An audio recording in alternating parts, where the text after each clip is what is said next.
अस्सलाम वालेकुम दोस्तों मैं इस टाइम थाल दे इलाके में मौजूद हाँ। तुसीं मेरे पिछू सब्ज़ा वेख रहे हो। सब्ज़ ग्रीनरी जिथे नज़र जाती है सारा सब्ज़ा ही सब्ज़ा है।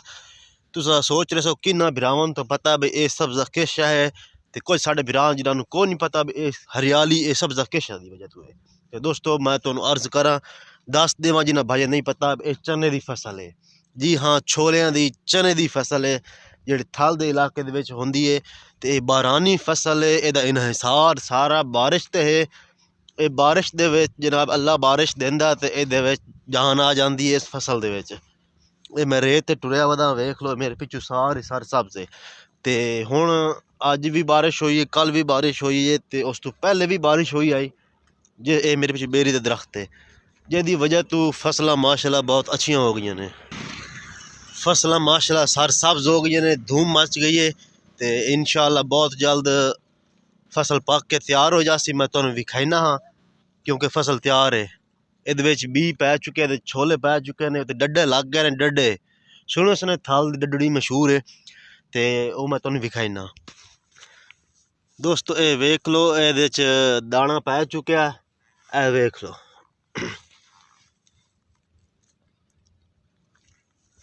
माशाअल्लाह इहदे दाना पै चुका है, तो तुहानू मैं मजीद नज़दीक ही विखाईना।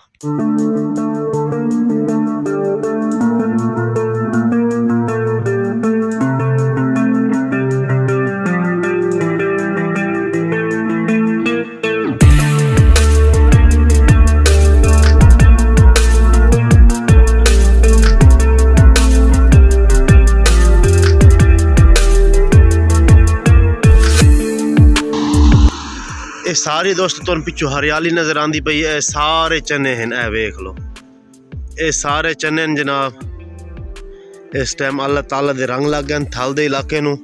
अल्लाह ताला ने बारिशां दित्तियां ने, ओदी वजह तो सारा इलाका सरसब्ज़ व शदाब हो गया है। तो चने की फसल सारा साल इन्हिसार लोग इसी ते करेंदे ने। गरीब लोग हैं वो चने की फसल का इंतज़ार करेंदे ने, अल्लाह ताला को बारिशां की दुआ करेंदे ने, अल्लाह ताला ते बड़ी उम्मीद करेंदे ने। अज माशाअल्लाह ए वेख लो पै गए ने विच छोले भी, लेकिन हाली ज़्यादातर हवा है क्योंकि हवा काफ़ी चली है जिसकी वजह तो जड़ा है ना विच हवा दाखिल हो चुकी है, फटाके बन गए हैं। लेकिन इंशाअल्लाह आने वाले दिनों च भरी जासे।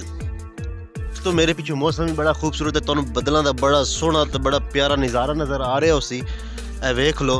तो पिछू भी सर सब्ज़ हरियाली है मेरे, तो बहुत ही खूबसूरत मौसम बन चुका है। बड़ा ही प्यारा तो ज़बरदस्त मौसम है थल दे इलाके दा, मेरे इलाके दा जनाब। ये थल दा इलाका है, तुहानू पता है थल दे इलाके की पहचान की है।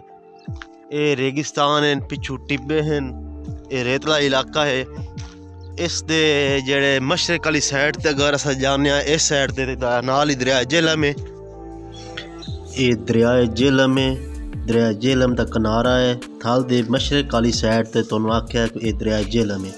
कश्ती तो नज़र आती पई है, तो एक कश्ती तैयार खलोती है, तो एक कश्ती जो है ना परली साइड तो पूर लैके आती पई है। कुछ लोग इंतज़ार में भी हैं ताकि कश्ती आवे असा उस ते बह के चलीए, तो तुहानू दोबारा थल लै बैने हुण। तुहानू मैं हुण कुछ दिन पहले वीडियो बना के विखाई है। दरिया झेलम में तूफानी आई हुई है। जिस टाइम दरिया झेलम में तूफानी आती लोग मगरब वाली साइड से यानी थल वाली साइड से टिबे च आके अपनी रिहाइश इख्तियार कर लेंदे ने। इत्थे ना अपने कोठे वगैरह पाए हुए ने ताकि अपने माल नूं भी इत्थे लै आंदे ने। इस टाइम थल दे विच जेहड़ा ना पट्ठा भाड़ा भी चंगा ढेसरा मिल पैंदा, तो लोग आंदे भी हैं। हरियाली सब्ज़ा घाह शा लै के ते वग जांदे। उन्हां दे माल माशाअल्लाह अच्छा खा पी के दुध भी चंगा देंदे, तो उन्हां दा गुजारा अच्छा हुंदा पिया।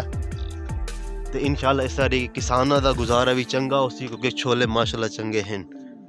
मुख्तसर जी वीडियो नाल मैं आख्या तुहानू इन्फॉर्मेशन दे लवां। उम्मीद है मेरी वीडियो तुहानू अच्छी लगी होसी। अज दी वीडियो दा करने इख्तिताम। अल्लाह हाफिज़ ते अल्लाह के नेके बान।